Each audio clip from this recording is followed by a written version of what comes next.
Itorero ry'Imana muraho.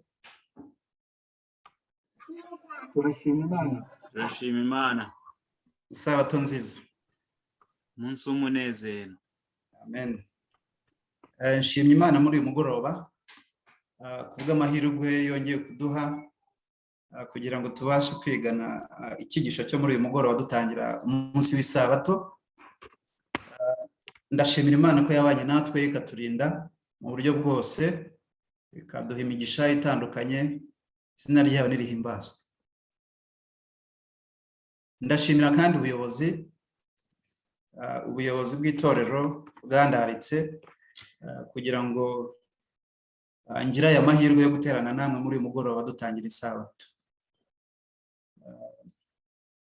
Abayobozi barakoze, Imana ibahe umugisha.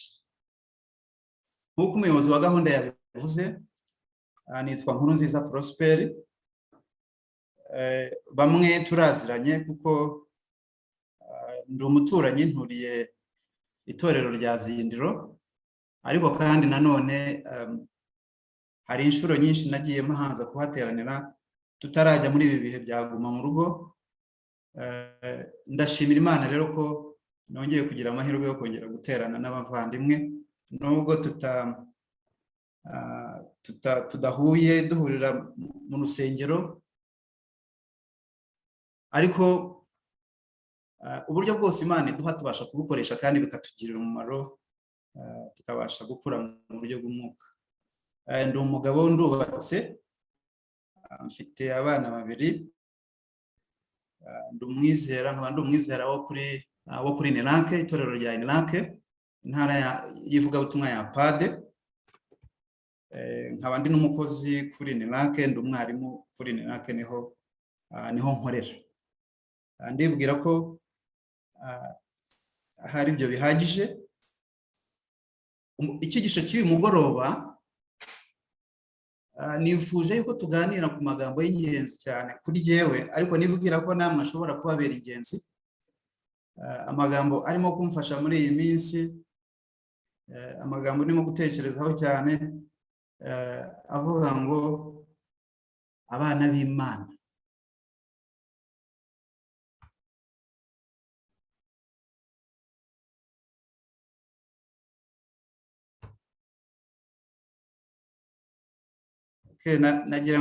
nagira ngo wenda nshyireho screen, ariko ndabona host niba bishoboka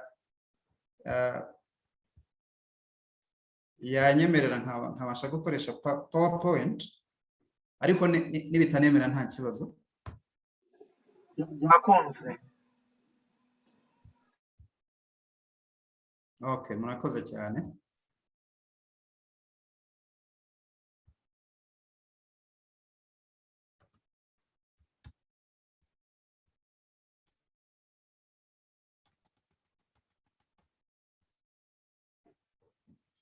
Tugiye kuganira muri uyu mwanya utari munini, tugiye kuganira amagambo avuga ngo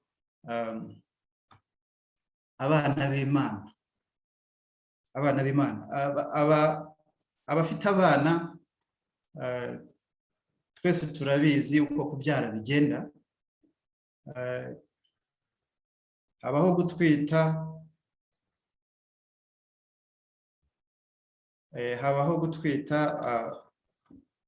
hanyuma igihe kikagera, umubyeyi akajya ku bise, hanyuma akabyara, bikaba impundu mu muryango. Ariko iyo umwana amaze kuboneka, abantu bakishima. Hari iminsi yagenwe, leta yagennye ko abantu bagomba kwandikisha umwana kugira ngo uwo mwana ajye mu bitabo by'irangamimerere. Ntabwo nari nigera mbona aho umuntu ashobora kugenda agafata umwana utari uwe ngo agende amwandikisha avuga ko ari uwe. So bisaba yuko hari ibyo abandika mu bitabo by'irangamimerere bagenzura kugira ngo bandike uwo mwana, bamwandike ku babyeyi runaka. Uwo mwana ugomba kuba ari umwana wawe, agomba kuba ari amaraso yawe, ugomba kuba waramubyaye, ku buryo habayeho no kubishidikanyaho. Abantu bashobora kujya gukoresha ibizamini bireba isano y'amaraso iri hagati y'umwana ndetse n'ababyeyi. Bivuze iki? Haramutse habayeho kuba umuntu yakwiyitirira umwana ariko ataramubyaye, uburyo bwa gihanga bushobora kugaragara.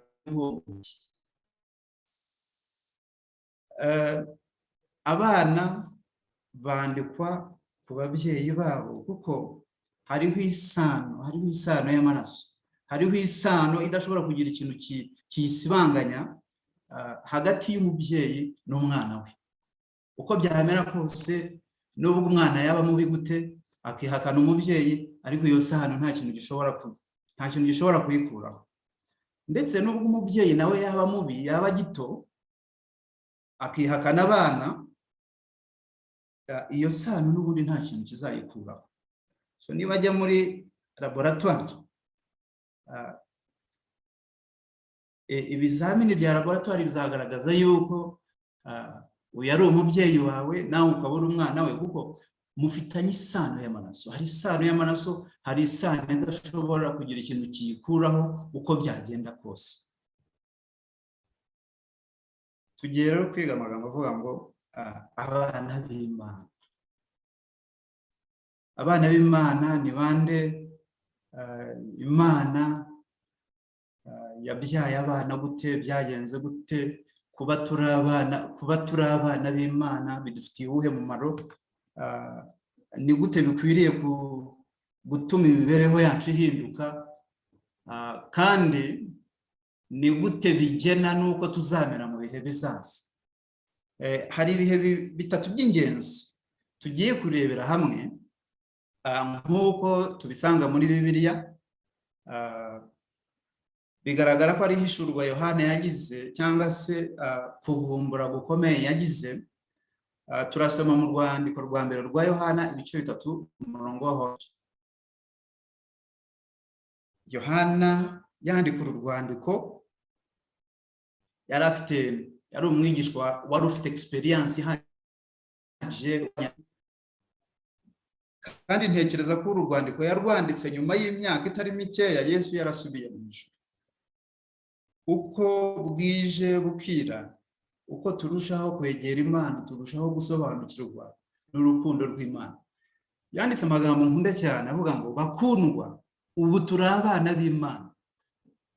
Ubu turi abana b'Imana.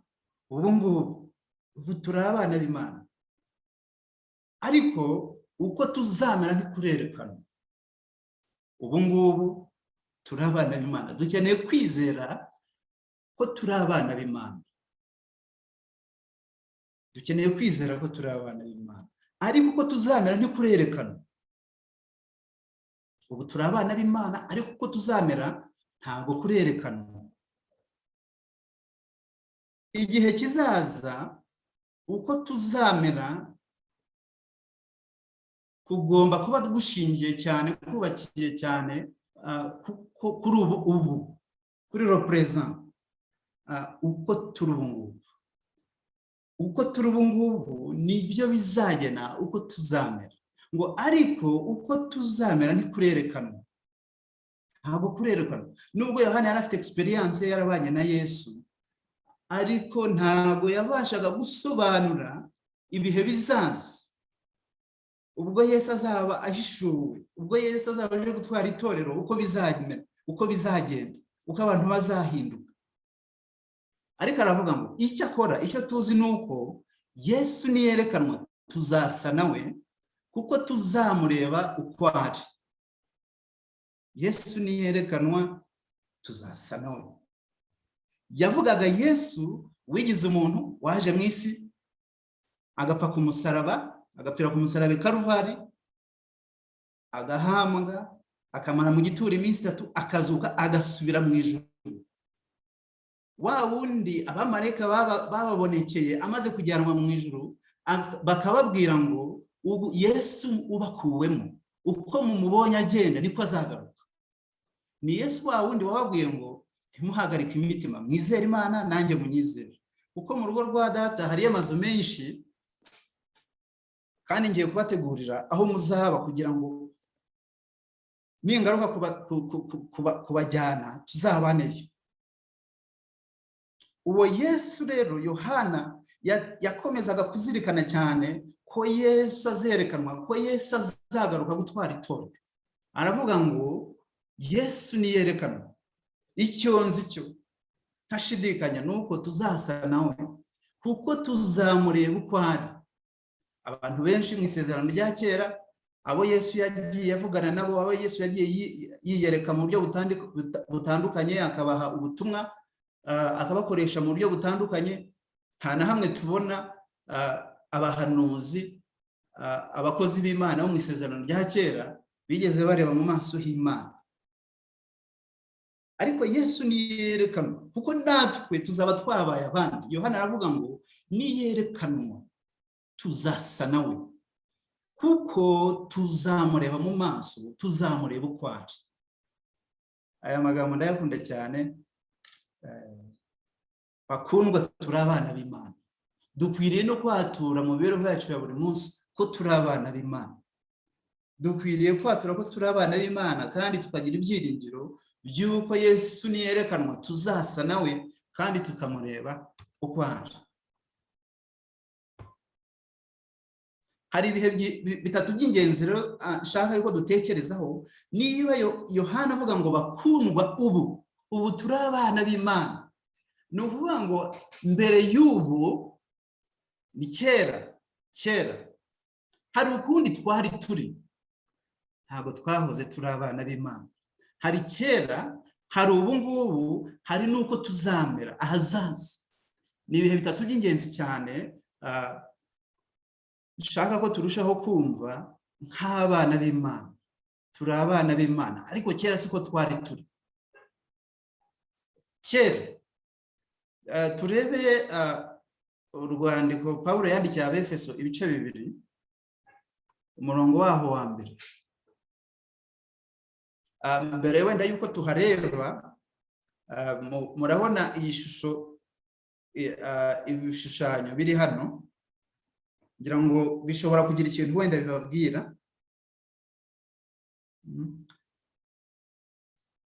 Ibi bishushanyo biriho hano, hagira umuntu ushyiraho mikrofone akadufasha. Urebye iyi foto, ni iki kubwira, ni iki utekereza?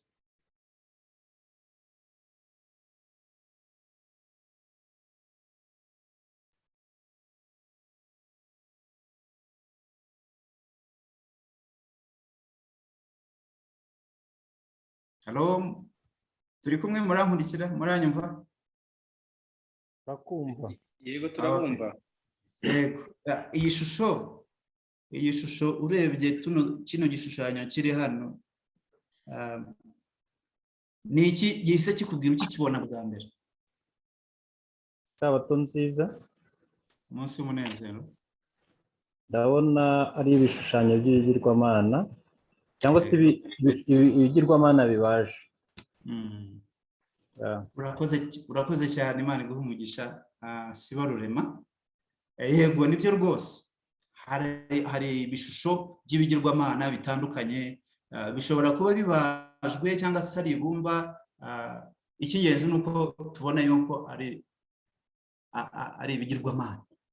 Murabizi yuko n'uyu munsi hari ibihugu cyangwa se uduce na tumwe two ku isi tutarageramo ijambo ry'Imana, tutarageramo ubutumwa bwiza. Abantu bagisenga ibigirwamana. Ariko iyo witegereje mu mateka ya kera, usanga ibihugu byinshi cyangwa se uduce twinshi tw'isi ntabwo twari tuzi Imana. Abantu basengaga ibigirwamana.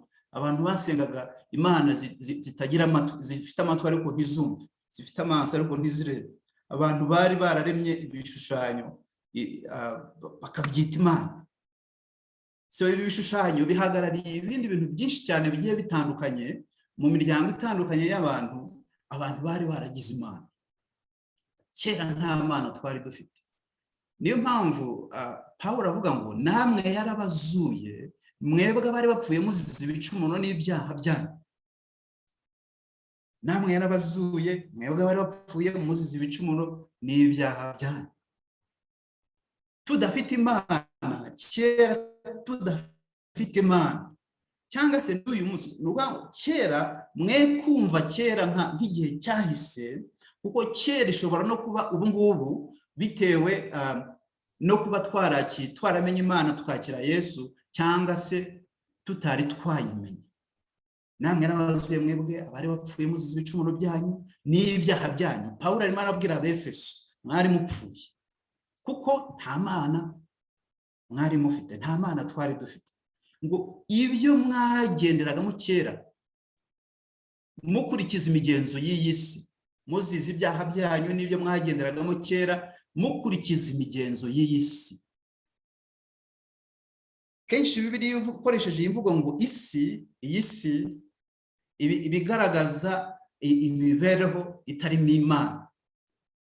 Hari aho Yohana avuga ngo kuko ikiri mu isi ari irari, kuyoborwa na kamere. Mukurikiza imigenzo y'iyi si, mugakurikiza umwami utegeka ikirere, ari we mwuka ukorera mu batumvira. Umwami utegeka ikirere twese turumva uwo ari we, ni Sekibi. Ngo niwe mwuka ukorera mu batumvira. Ngaho kera hacu gukurikiza umwami utegeka ikirere, kuyoborwa n'umwuka ukorera mu batumvira. Iyo niyo mibereho y'abadafite Kristo Yesu. Iyo niyo mibereho y'abadafitanye ya sano natangiye mvuga, ya sano iri hagati Imana yatumye Imana itubyara. Tugiye kuyireba twigiye imbere gato. Kandi natwe Pawulo aravuga, yari arimo kubwira Abefeso, aravuga ngo nawe noneho nawe yishyizemo, ndetse n'Abayuda bene wabo. Kandi natwe twese twahoze muri bo dukurikiza ibyo kamere yacu yifuza, tugakora ibyo kamere n'imitima byacu byishakira. Kamere n'imitima byacu byishakira. Kandi ku bwa kavukire yacu twaraho kugira umujinya nk'abandi bose. Pawulo ndagira ngo uyu murongo wa 3 tuwiteho cyane kuko ni ingenzi cyane. Abayuda bari baragiriwe amahirwe atangaje yo kuba ubwoko bwatoranijwe, kandi Imana yashakaga, yifuzaga gukoreramo, kunyuramo, kugira ngo igeze ubutumwa bwiza ku yandi mahanga yose, kugira ngo Imana imenyekane mu mahanga binyuze mu Bayuda. Ariko uwo muhamagaro Abayuda ntago bitaye kuki Imana yabashakagaho ngo bemere kugengwa no kuyoborwa n'Imana, bayoborwe n'umwuka wayo. Ahubwo ibyo byabahaye isumbwe, barikuza cyane, aho kuba umucyo ahubwo bahinduka umwijima. Ibyo bitubwira yuko natwe kuba mu itorero ryasigaye ni byiza. Kuba dufite umucyo utangaje twahawe dufite muri iri torero ni byiza cyane. Ariko nk'uko Abayuda batemewe, kuko nta sano bari bafitanye n'Imana, nta sano bari bafitanye na Yesu. Ijambo ry'Imana riravuga ngo Yesu yaje mube, Yesu yaje ari umucyo, aza mube, avukira mu Bayuda, ariko Abayuda ntibamumenya, Abayuda ntibamwakira, ntibamwizera, ndetse bigera n'ubwo bamwica. Uyu munsi kuba turi mu itorero ryasigaye rifite umucyo wose ntago bihagije, ntago biduhindura abemerwa n'Imana. Ahubwo icy'ingenzi cyane ni isano dufitanye n'Imana. Ni ukuba tutayoborwa n'umwuka ukorera mu batumvira, ahubwo tuyoborwa n'umwuka w'Imana. Ariko murongo wa 4, bana Abayuda agakiza twese inyoko muntu yose aho ikagera. Murongo wa 3, uyu murongo wa 3 twese uradushyira ku murongo umwe. Burya twese turangana ku bigendanye n'iby'icyaha, ari abera n'abirabura, ari abakire n'abakene, ari abize n'abatarize, ari abo mu miryango ikomeye n'abo mu miryango yoroheje, ari abafite akazi keza n'abashomeri. Twese nk'uko Abayuda Pawulo abashyira ku munzani umwe n'Abagiriki n'andi mahanga yose bitaga abapagani, niko natwe tungana. Twese icyaha cyatwangije kimwe, twese dukeneye imbabazi z'Imana, kandi twese Kristo yaducunguriye ku musaraba icyarimwe kugira ngo turonke ubugingo buhoraho. Ariko Imana kuko ari umutunzi w'imbabazi, Imana ni umutunzi w'imbabazi. Gukizwa kwacu ntikuva mu mbaraga zacu, nta nubwo kuva kuri gakondo yacu cyangwa ku by'ababyeyi bacu bakoze, oya, ahubwo ni imbabazi z'Imana, ni ubuntu bw'Imana. Yaduhinduranye bazima na Kristo kubw'urukundo rwinshi yadukunze. Yaduhinduranye bazima na Kristo kuko twese twari dupfuye kera hacu, yemwe n'Abayuda twese twari dupfuye tuzize ibicumuro byacu. Ariko Imana kuko ari umutunzi w'imbabazi yaduhinduranye bazima na Kristo kubw'urukundo rwinshi yadukunze, kubw'urukundo rwinshi yadukunze. Ababyeyi barabizi, iyo babyaye umwana bakunda abana bitangaje, urukundo baba bafite. Tugerageza kugenekereza, ariko Imana yadukunze urukundo rwinshi rutangaje cyane, ngo ubwo twari dupfuye tuzize ibicumuro byacu, ubuntu nibwo bwadukije. Ubuntu nibwo bwabakije. Pawulo abwira Abefeso, ubuntu nibwo bwadukije. Kuko Imana iradukunda kandi ikadukunda twebwe twayiteye umugongo, ikadukunda ibyayo tutabishaka, tudashaka no kubyumva, bitari muri kamere yacu. Ngo yaduhinduranye bazima na Kristo kubw'urukundo rwinshi yadukunze. Dukwiye rero kwibaza, ese uyu munsi tubasha kuvuga nka Yohana ngo bakundwa, ubu turi abana b'Imana, cyangwa se turacyari abantu ba kera, cyangwa se turacyatwarwa n'umwuka ukorera mu batumvira? Kugira ngo twisuzume muri uyu mugoroba, twibaze niba tuvugana na Yohana ngo ubu turi abana b'Imana, cyangwa se niba tukiri muri wa mwijima, tukigengwa na kamere, tuyoborwa n'umwuka ukorera mu batumvira.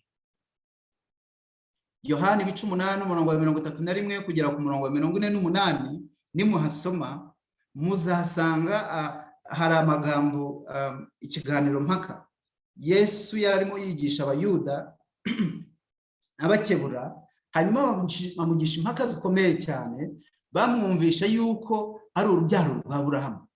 Nyamara nk'uko kenshi Bibiliya bitugaragariza, iby'umubiri burya bifite agaciro gake cyane, ahubwo iby'umwuka nibyo bifite agaciro kurenza.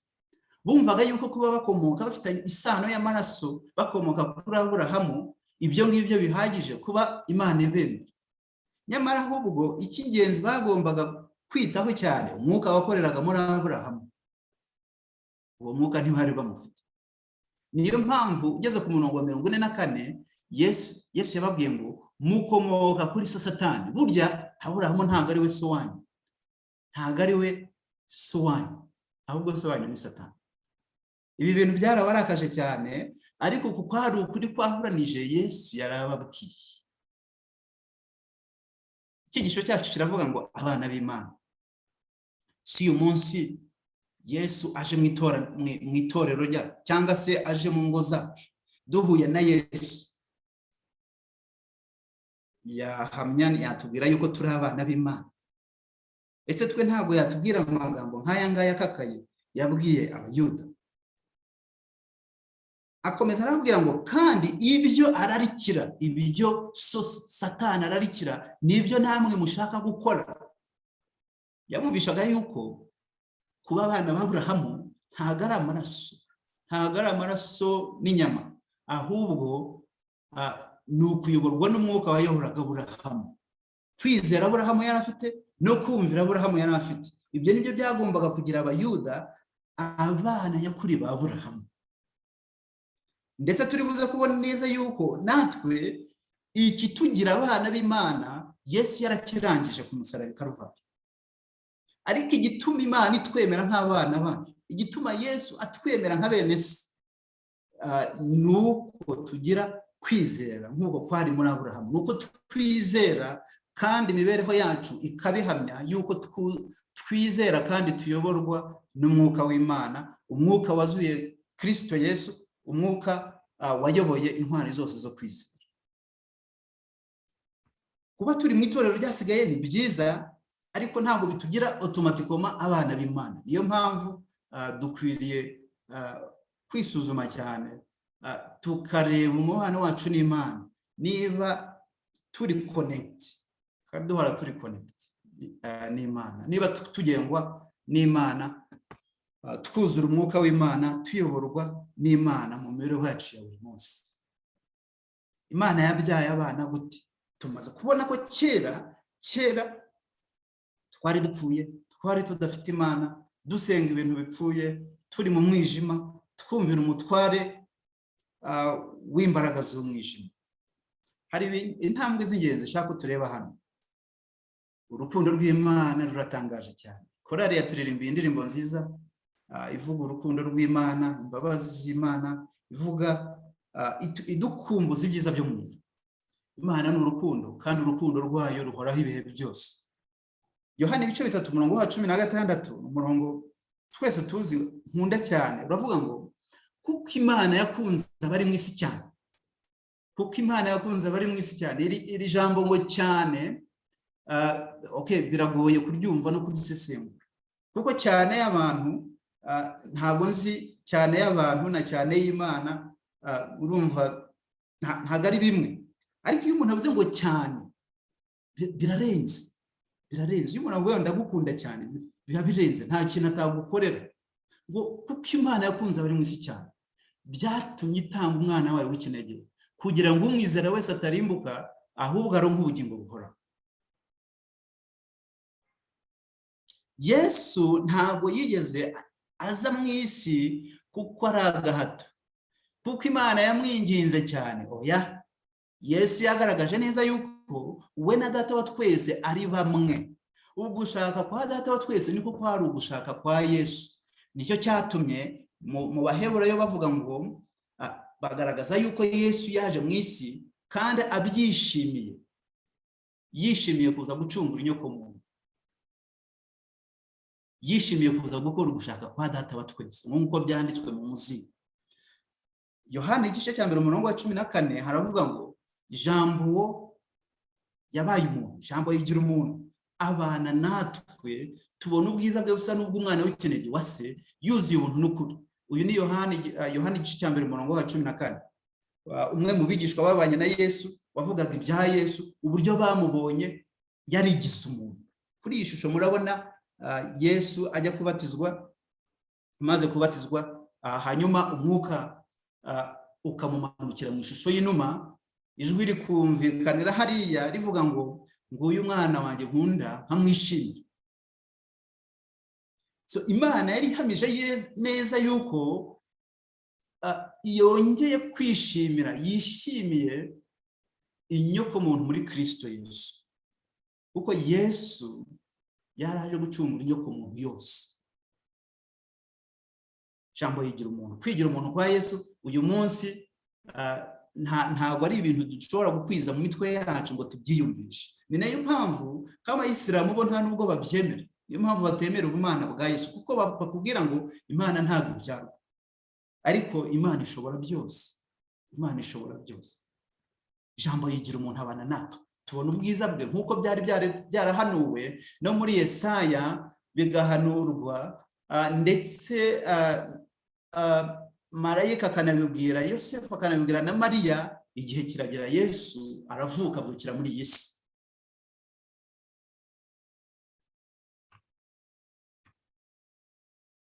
Iyo turebye icyari kizanye Yesu muri iyi si, misiyo yari izanye Yesu ni iyihe?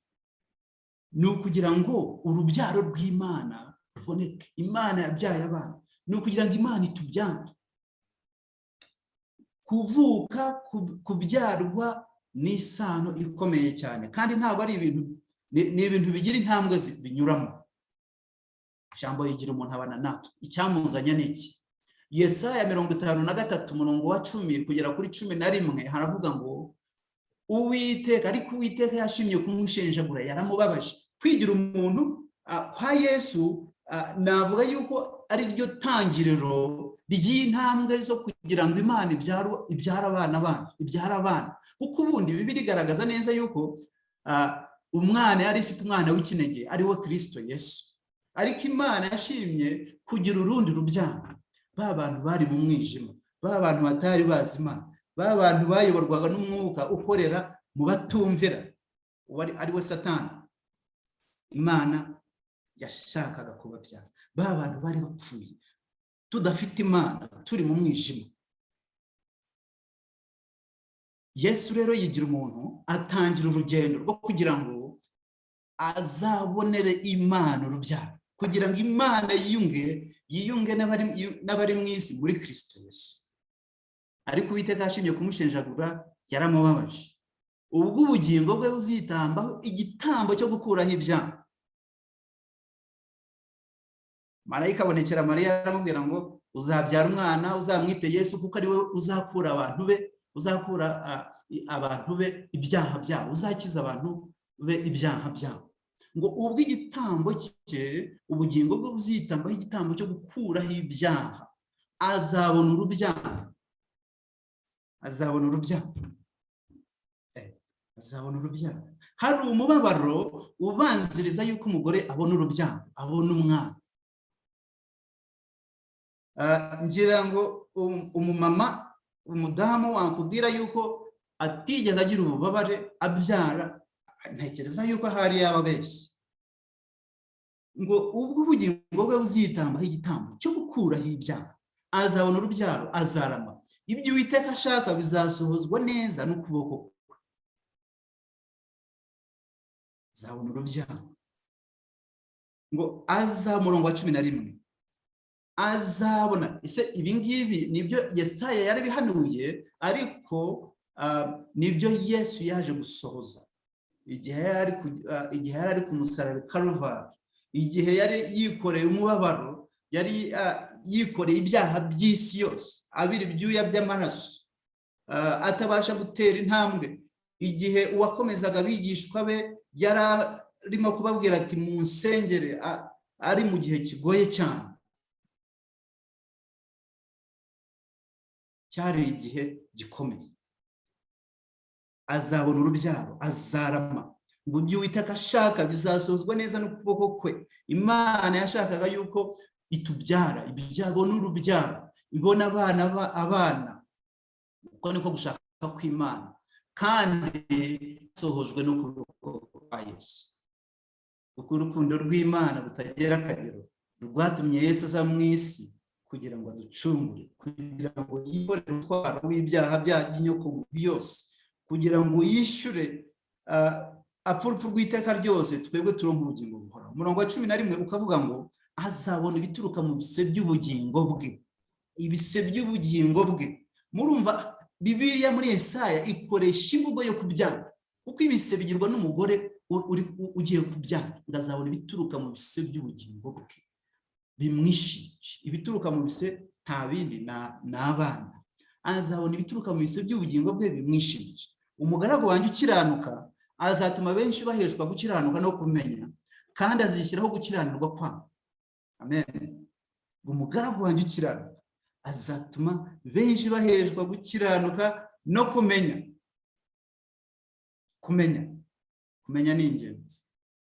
Tutamenye urukundo Imana yadukunze, tutamenye icyo twakorewe ku musaraba, ntago twabona uko gukiranuka. Rero umugaragu w'Imana Yesu Kristo azatuma duheshwa gukiranuka no kumenya, kandi azishyiraho gukiranirwa, yishyizeho gukiranirwa kwacu.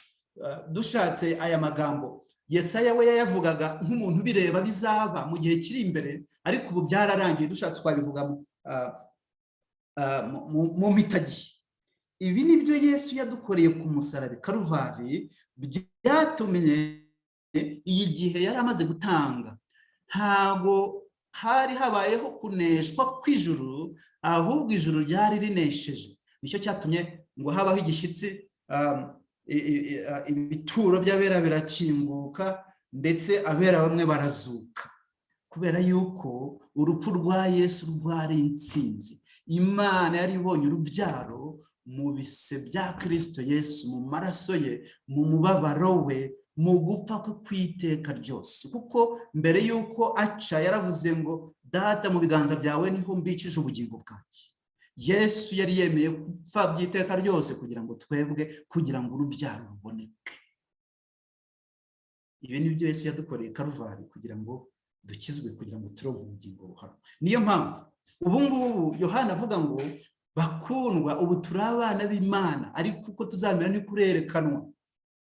Nimurebe urukundo ruhebuje Data wa twese yadukunze, rwatumye turi abana b'Imana, kandi niko turi. Dukwiriye guhamya, dukwiriye kwatura ko turi abana b'Imana kandi tudashidikanya, kubera yuko Yesu yagiye kubise.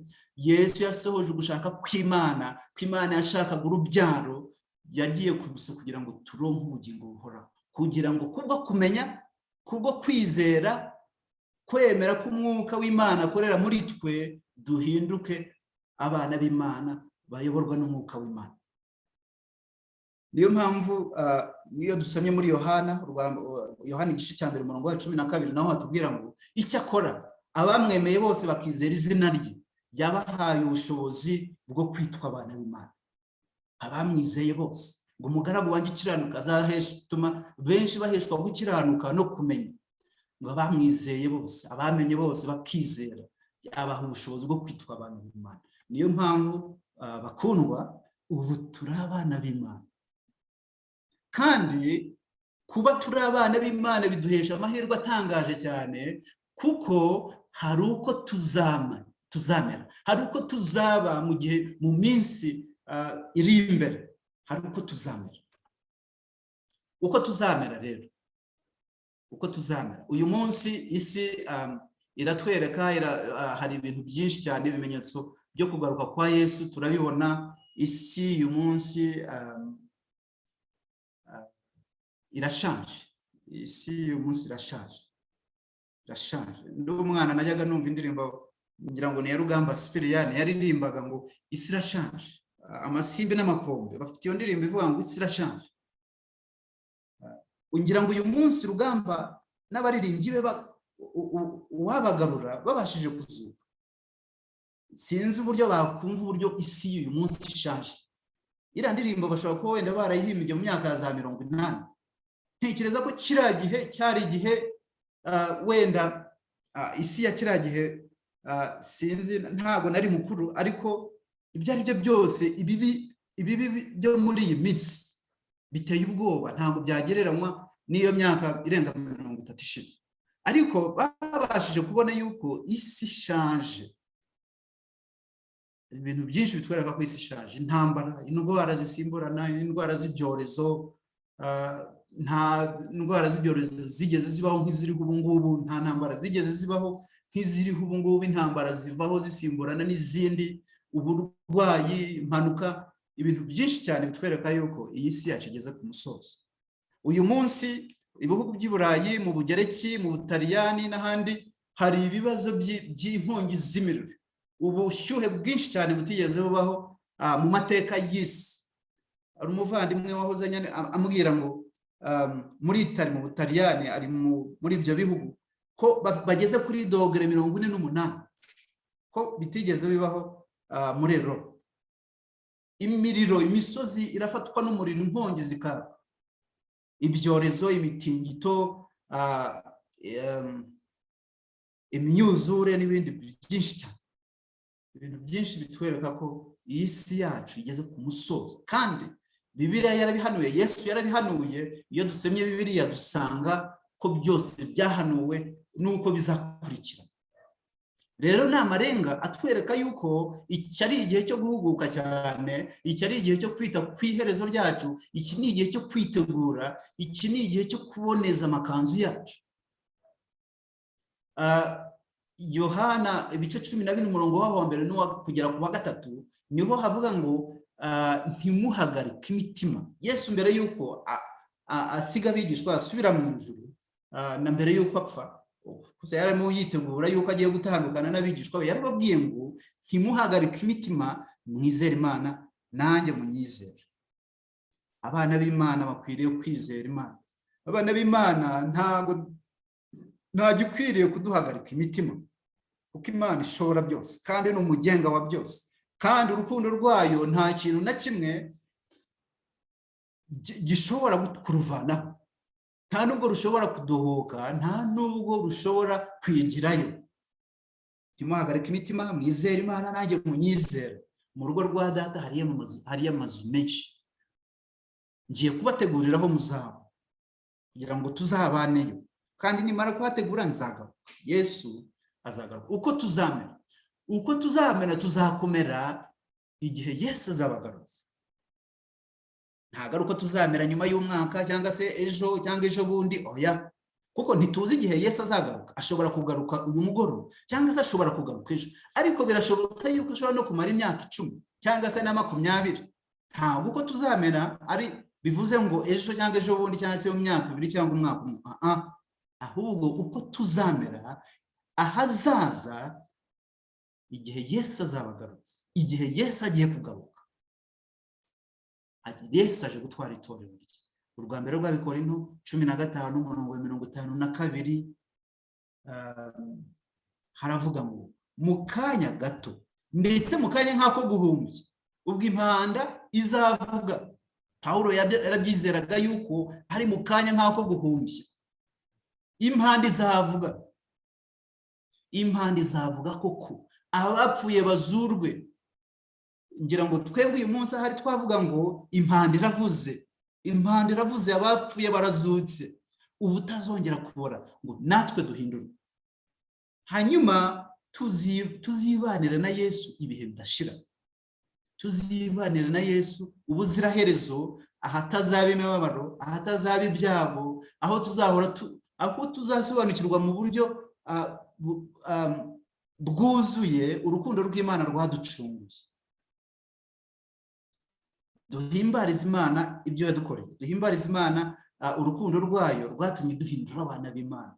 Abana b'Imana bavuye mu mwijima, abana b'Imana babyawe mu bise bya Yesu, babyawe mu maraso ya Yesu. Abana b'Imana buzura umwuka, abana b'Imana bayorwa n'umwuka w'Imana, kandi bafite ibyiringiro bitadohoka, bidacogora, byo kuzabana n'Imana, byo kuzabona ubwami bwiza bw'Imana, byo kuzahindurwa tugasa na Yesu, tukarabagirana, tukimana na Yesu mu bwami bwo mu ijuru. Ndasaba Imana kugira ngo Imana irusheho kutwumvisha uburyo turi abana b'Imana, idushoboze no guhora tubyatura mu mibereho yacu ya buri munsi, twe kubyibagirwa. Iyo ni identite yacu. Ikintu kintangaza cyane, irangamimerere ryaha ku isi turi agaciro cyane. Nta na rimwe ndagenda ngo nsange nibagiwe indangamuntu, ndayitwara. Irangamuntu yacu turi abana b'Imana, kandi niko turi koko, turi abana b'Imana.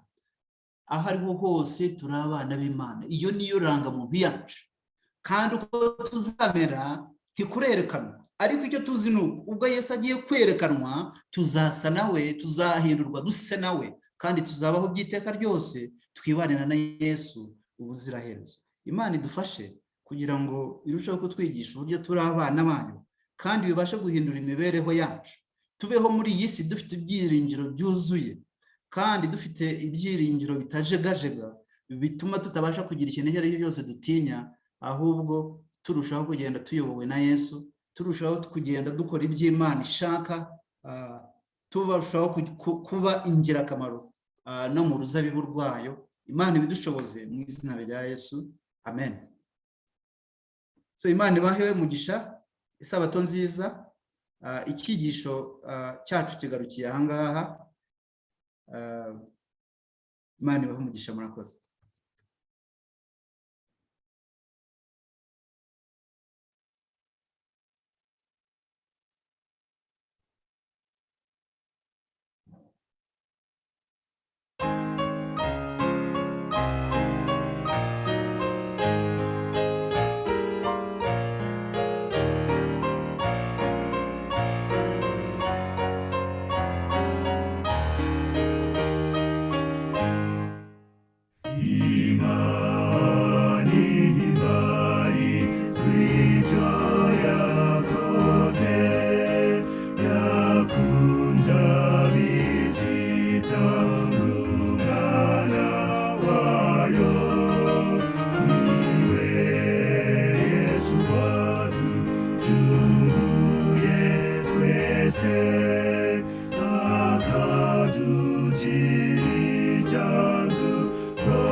dushime dushime twese tumushime niwe watwujuje imana yacu tumuhimariziyo neza nyinshi.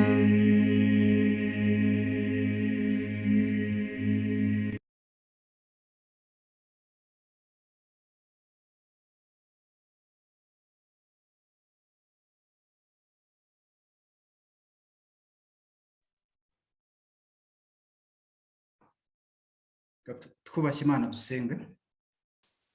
Uwiteka Mana umuremyi wacu, umucunguzi wacu, turagushimiye muri uyu mugoroba, tugushimiye urukundo rwawe rutarondoreka rwatumye utanga umwana wawe w'ikinege Yesu Kristo, ukamuha inshingano ikomeye cyane kugira ngo muri we ubone urubyaro, izina ryawe nirihimbazwe. Tugushimiye ibise yemeye kujyaho, tugushimiye imibabaro yikoreye, tugushimiye intimba yikoreye ibyaha by'abari mu isi yose kugira ngo tubabarirwe, kugira ngo turonke ubugingo buhoraho. Mana, kugira ngo twemere nk'abana bawe, kugira ngo iyo sano ibe hagati yacu nawe, izina ryawe nirihimbazwe.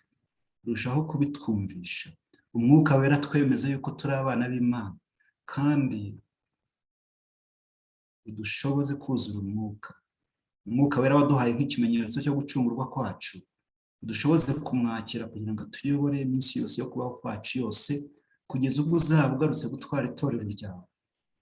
Turakwinginze ukomeze kutuyobora, ukomeze kuduha umugisha muri uyu munsi, ubuntu bwawe n'amahoro yawe bane natwe, kandi ibyiza byose uturinganiriza muri uyu munsi, ufashe imitima yacu kugira ngo bibashe kutunyura no kutugeza ku rugero rushyitse. Tubyambaje mu izina ryiza rya Yesu, amen.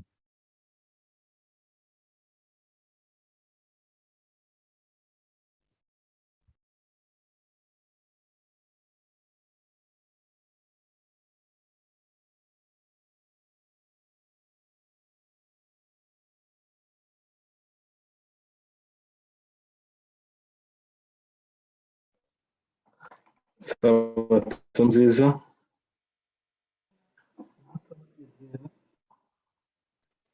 Cy'umunezero. Reke dushime Imana yabanye natwe muri iyi gahunda yo kuzamura ibendera ry'Imana, izina ryayo rihabwa icyubahiro. Turashimira kandi ko gahunda zagenze neza, by'umwihariko turashimira Dr. Prosper amaze kutugezaho ijambo ry'Imana, izina ry'Imana yacu rihimbazwe. Nta matangazo tufite nonaha nimugoroba, uretse gushimira abo twabanye muri iyi gahunda yo gutangira isabato no kubararikira kuzinduka mu gitondo kugira ngo gahunda z'ejo zose tuzabashe kuzikurikirana uko ziteguwe. Andi matangazo tuzagezaho ejo muri gahunda yo kuramya. Ukomeze kugira isabato nziza n'imiryango yanyu mu izina rya Yesu.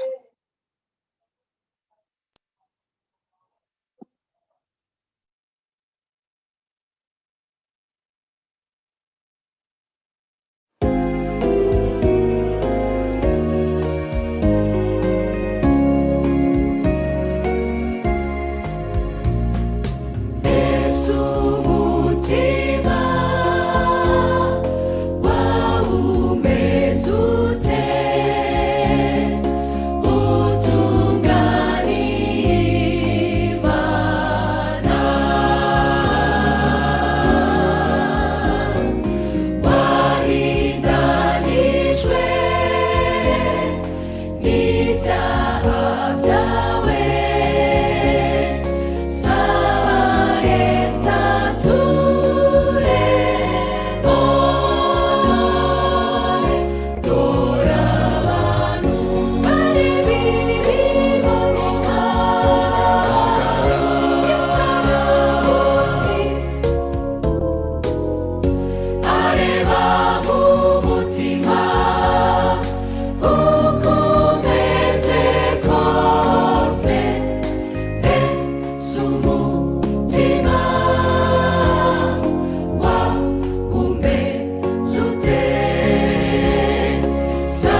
zuba sinzashidikanya gukora umurimo we, mu muvumbi no ku zuba sinzashidikanya gukora umurimo we. Nawe akoreye Uwiteka wari wigera yicuza, cyangwa se uwamwiringiye wari wakorwa n'isoni. Nanjye ningwa Uwiteka azanamira, nzahora mwiringira. Nanjye ningwa Uwiteka azanamira, nzahora mwiringira.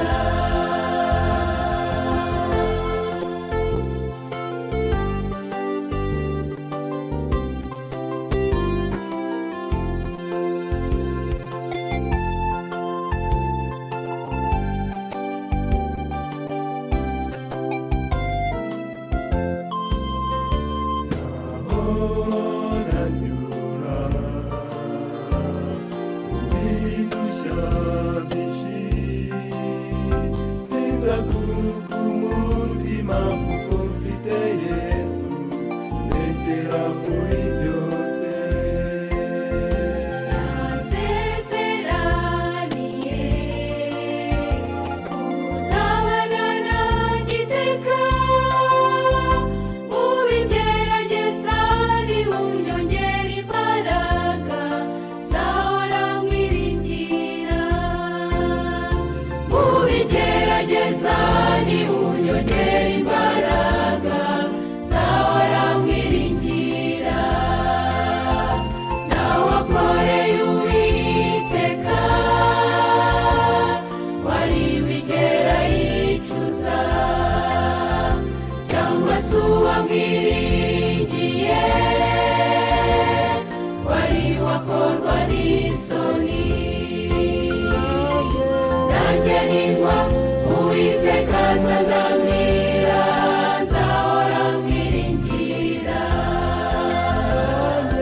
Nanjye ningwa Uwiteka azanamira, nzahora mwiringira.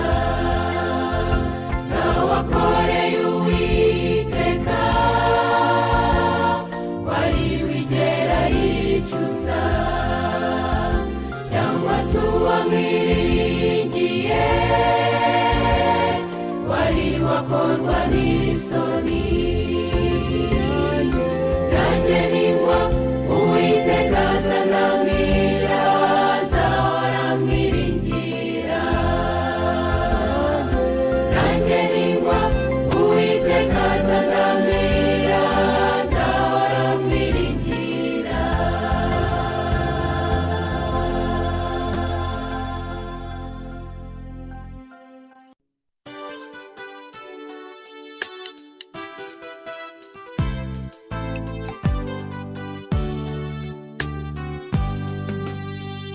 Ni byiza gukorera Uwiteka,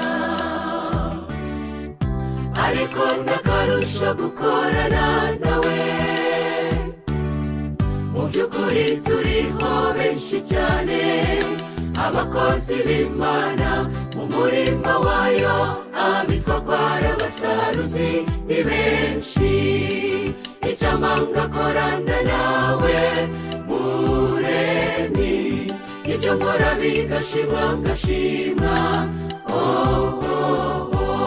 Kandi si ugushimwa gusa mu bisi, oya Mwami, mu wagushimwa n'imbere yawe, fasha mu wawe. Icyampa ngakorana nawe Muremyi, ibyo nkora bigashimwa ngashimwa. Kandi si ugushimwa gusa mu bisi, oya Mwami, mu wagushimwa n'imbere yawe, fasha mu wawe.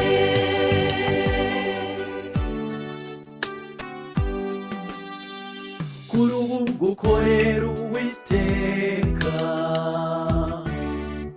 kuri benshi mbona byarahinduka. byahindutse akazi ntibikimeze nk'uko byahoze kera abakozi ba kera ntibaraba umwuga byabaga ari umuhamagaro w'Imana icyampa ngakorana nawe Muremyi ibyo nkora bigashimwa ngashima kandi si ugushimwa gusa mu bisi oya mwami uwo gushimwa n'imbere yawe fasha mu wawe icyampa ngakorana nawe Muremyi ibyo nkora bigashimwa ngashima